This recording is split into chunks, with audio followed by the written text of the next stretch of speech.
Hello, this is Shauna McCloskey, and I am going to be covering today the AI and human enhancement. Americans' openness is tempered by a range of concerns. Um, the survey looks at the broad arc of scientific and technological developments, some of which are in use right now, some still emerging, and it concentrates on public views about 6 developments that are widely discussed among futurists, um, ethical views, and the policy advocates. 3 of the parts are more of a burgeoning array of AI applications. These are the facial recognition technology by police, use of algorithms by social media companies to find false information on their sites, and the development of the driverless passenger vehicles. And then there is also 3 that have to do with the human enhancements using the AI applications, such as computer chip implants in the brain to advance people's cognitive skills, the gene editing to greatly reduce a baby's risk of developing serious diseases or health conditions, and also the robotic exoskeletons with the built-in AI system to greatly increase the strength for lifting in manual labor jobs. Now, these pose questions. Is it ethically justifiable to employ AI for such enhancements? And the other question we can pose is, does the facial recognition yield greater benefits or perpetuates more biases? We can come back to these questions later too. So let's talk about, for example, the driverless cars. The survey showed that 26% of the public that was surveyed believes that it's a good idea for the society to have the driverless passengers cars. They do believe that it is going to reduce most of the accidents. And whereas 44% believe it's a bad society for very same reasons. 29%, as you can see, is not sure. The other part of this is most surveyed, most of the questions in a survey were asking the public to say whether, if this were to move forward, does the testing be done at the higher standards? Well, for obvious reasons, everybody agrees that the higher standards need to be taken into account when testing is being done. With that said, there is also a question on whether the government will get too far in regulating any of the new technologies once they become widespread. And in this case of the driverless passenger cars, the public did believe that 43% of the public believe that the government will go too far in regulating it. When we're talking about a facial recognition technology, again, it's the numbers are, most people are for it. They do believe that it is a good idea for the society to have the facial recognition technology. And this 47% of the public does believe that, again, government will go too far in regulating it. It's funny that 27% are unsure, and the same 27%, not the same, but different 27, but equal numbers, believe that it is a bad idea for the society. So going back to the question, do you believe that the facial recognition technology will perpetuate biases or not? It does seem like the 46% of the population does not believe so. When we're talking about a brain chip implants for improved cognitive abilities, 13% believe that it's a good idea, and a big 56% believe that it's not a good idea to do so. Again, the higher standards, for obvious reasons, we all want everything to be done at the higher and better standards. And then 47% of the population does believe that the government will go too far in regulating it. Now, when we're talking about the brain chip implants to improve cognitive abilities, most people are stopping and thinking about, being as smart as a computer, for example.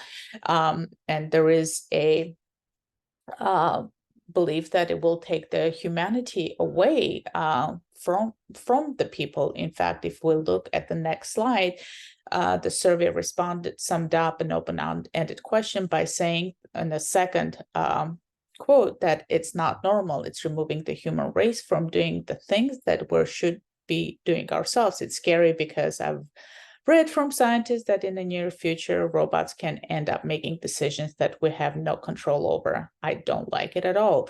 I can understand that, and I'm sure most people can, obviously, based on the percentages. However, if we stop and think about another impact that a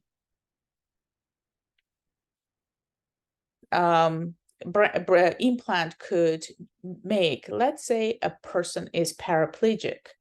If the person is paraplegic and we have the brain implant, that would allow that person to start walking again.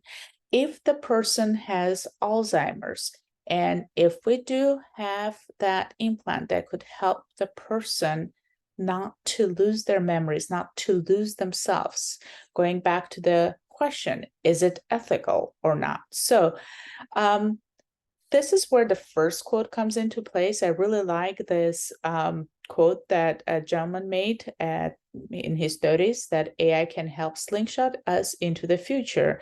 It gives us the ability to focus on more complex issues and use the computing power of AI to solve world issues faster. AI should be used to help improve society as a whole if used correctly. Moving forward, there is a video that I have included on YouTube, and it is talking about what happens if we go too far with the AI. And what is AI? AI is simply a tool.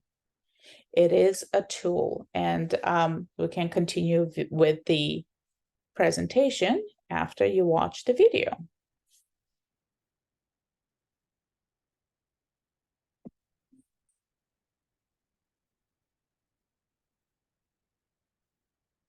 In the coming years, artificial intelligence is probably going to change your life and likely the entire world. But people have a hard time agreeing on exactly how. The following are excerpts from a World Economic Forum interview where renowned computer science professor and AI expert Stuart Russell helps separate the sense from the nonsense. There's a big difference between asking a human to do something and giving that as the objective to an AI system. When you ask a human to fetch you a cup of coffee, you don't mean this should be their life's mission and nothing else in the universe matters. Even if they have to kill everybody else in Starbucks to get you the coffee before it closes, they should do that. No, that's not what you mean. You mean all the other things that we mutually care about, they should factor into your behavior as well. And the problem with the way we build AI systems now is we give them a fixed objective. Like the algorithms require us to specify everything in the objective. And if you say, when we fix the acidification of the oceans, yeah, you could have a catalytic reaction that does that extremely efficiently, but consumes a quarter of the oxygen in the atmosphere, which would apparently cause us to die fairly slowly and unpleasantly over the course of several hours. So how do we avoid this problem? Right? You might say, okay, well, just be more careful about specifying the objective, right? Don't forget the atmospheric oxygen. And then, of course, side effect of the reaction in the ocean poisons all the fish. Okay, well, I meant don't kill the fish either. And then, well, what about the seaweed? Okay, well, don't do anything that's going to cause all the seaweed to die. And on and on and on, right?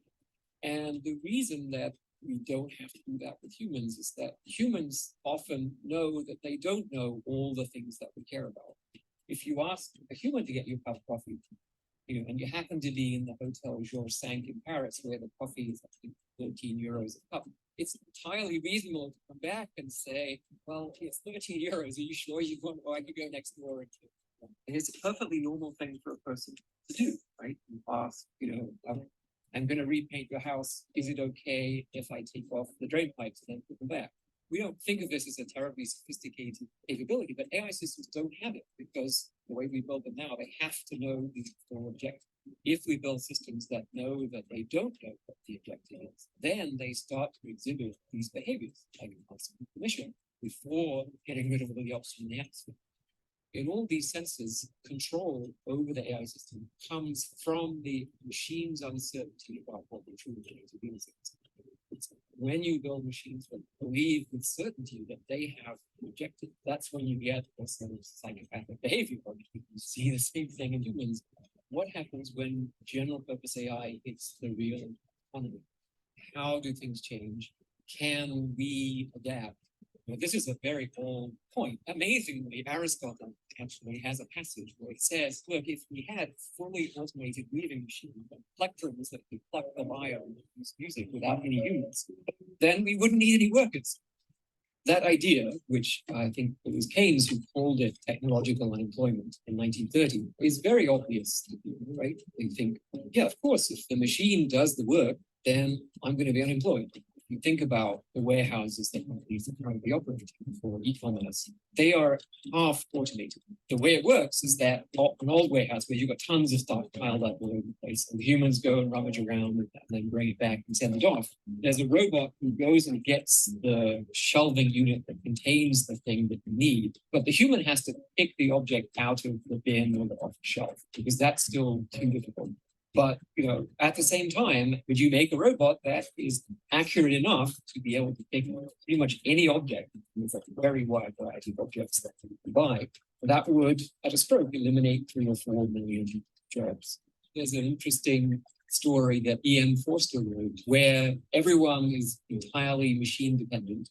The story is really about the fact that if you hand over the management of your civilization to machines, you then lose the incentive to understand it yourself or to teach the next generation how to understand it. You can see Wall-E actually as a modern version where everyone is enfeebled and infantilized by the machine. And that hasn't been possible up to now, right? We put a lot of our civilization into books, but the books can't run it for us. And so we always have to teach the next generation. If you work it out, it's about 1 trillion person years of teaching and learning in an unbroken chain that goes back tens of thousands of generations.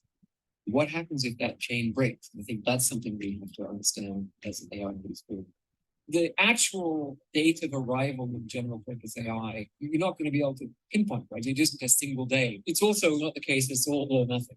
The impact is going to be increasing. So with every advance in AI, it significantly expands the range of tasks. So in that sense, I think most experts say by the end of the century, we're very, very likely to have general purpose AI. The median is something around 2035. I'm a little more on the conservative side. I think the problem is harder than we think. I like what John McCarthy, who was one of the founders of AI, when he was asked this question, he said, well, somewhere between 5 and 500 years. And we're going to need, I think, several Einsteins to make it happen. But how will the economy change in the meantime? Will it be able to keep growing? Watch this video to hear economist Kate Rayworth explain why growth is not always a good thing, or continue to expand your understanding of economics and the World Economic Forum's youth. So as you can see, this seems to be the common thread amongst the AI supporters, advocates that AI can be used only as a tool. With that said, there's always challenges with any technology and new innovation. Anything that is unknown can cause trepidation amongst the people. One of the articles that I would recommend reading is a facial recognition in the U.S. privacy concerns and legal development. This one is covering the AI as a facial recognition and questions many of the aspects of the facial recognition, such as the data security, individual privacy rights, reduction of anonymity and tracking, misuse, and how would the law enforcement be using this also? There's a lot of talks about as I said, about perpetuating biases rather than using it for positive in the world. With that said, I'm going to go ahead and close this presentation. Thank you much, and you have a wonderful day.